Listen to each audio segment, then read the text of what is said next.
트럼프 대통령은 협상 타결 직후 자신의 소셜미디어에 한국이 미국과의 무역을 완전히 개방하기로 합의했다며 미국산 자동차와 트럭, 농산물을 받아들일 것이라고 썼습니다. 구윤철 경제부총리와 만난 자리에서도 트럼프 대통령은 농산물에 대한 관심을 표명했습니다.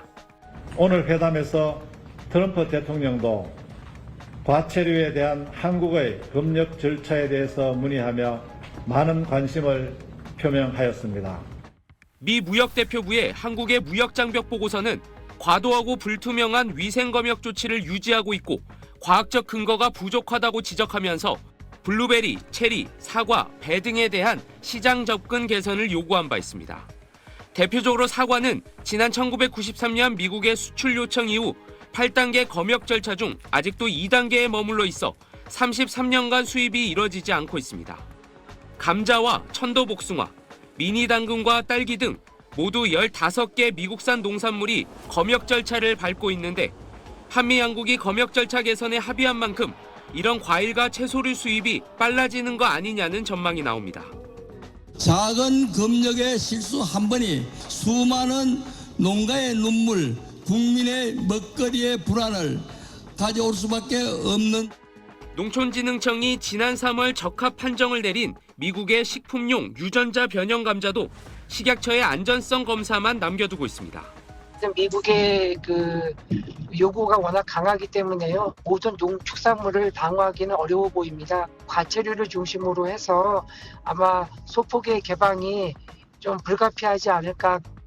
과수농가 단체들은 쌀과 소고기를 제외한 구체적인 품목별 협의 내용이 공개되지 않은 상황이어서 추후 검역 절차 협의 과정을 주시하겠다는 입장입니다. SBS 엄민재입니다.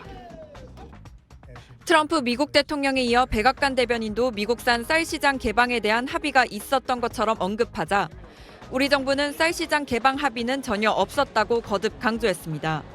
쌀과 관련해서는 전혀 논의되지 않았고요. 미국에서 발표한 사항에 대해서는 어떤 의미인지 제가 확인을 해봐야 되겠지만은 추가적인 개방에 대해서는 논의한 사실이 없습니다.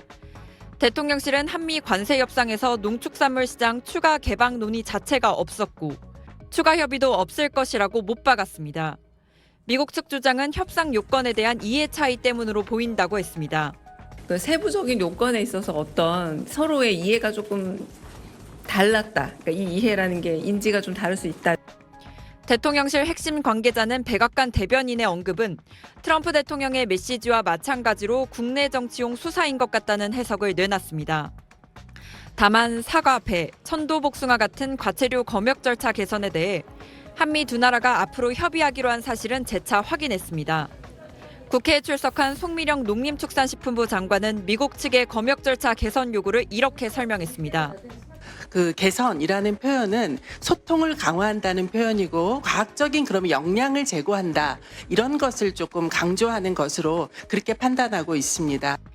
국민의힘은 농산물 관련 협상 내용을 분명히 밝혀달라고 정부에 촉구했고 민주당은 야당을 향해 억지 비난으로 협상 결과에 흙탕물을 끼얹고 있다고 맞받았습니다. SBS 박예린입니다. 그런 얘기가 지금 흘러나오고 있죠. 그 사과 같은 경우에 미국에 대해서 시장이 명목상으로는 개방이 돼 있긴 한데 검역 단계를 까다롭게 해서 지금 거의 30년째 사실은 수입을 막고 있습니다. 네. 검역을 8단계까지 거쳐야 미국 사과가 정식으로 이제 국내에서 팔릴 수가 있는데 네. 아직 2단계에 묶어놓은 상태라고 하고요. 근데 아마 지금 이번에 그 공식 발표에는 들어있지 않지만 이 단계를 좀 빨리 해줘서 미국 사과의 시장을 열어주는 쪽으로 얘기가 진행 중인 것 같습니다. 또 하나 이제 이런 품목이 지금 그 유전자를 변형한 감자 얘기도 나오고 있거든요.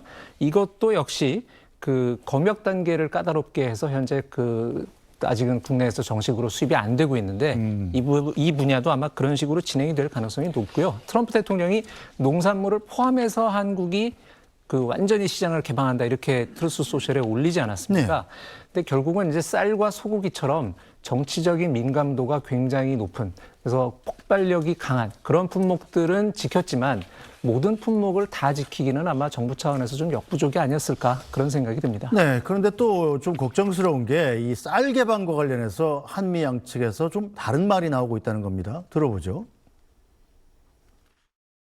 미국과의 협의 과정에서 우리 농축산물 시장 개방에 대한 강한 요구가 있었던 것이 사실입니다.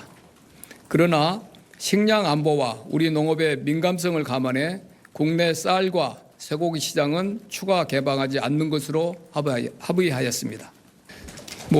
정치 지도자의 이제 표현이시니까 그렇게 이해를 하고 있고요. And South Korea will pay a 15% tariff rate, including 15% on autos, while providing historic market access to American goods like autos and rice. 자, 캐롤라인 레빗 대변인의 그 말 중에 마지막 단어가 라이스입니다. 라이스. 네. 이 쌀이라는 얘기잖아요. 쌀에 대한 시장 접근성을 확보했다. 자, 그런데 우리 정부는 쌀은 막았다. 네. 이게 누구 말이 맞는 겁니까?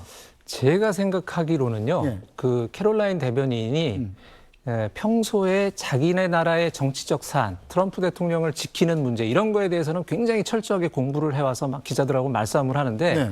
외국에 관한 문제, 특히 한국에 대한 문제에 대해서는 좀 심드렁합니다. 평소에 보면.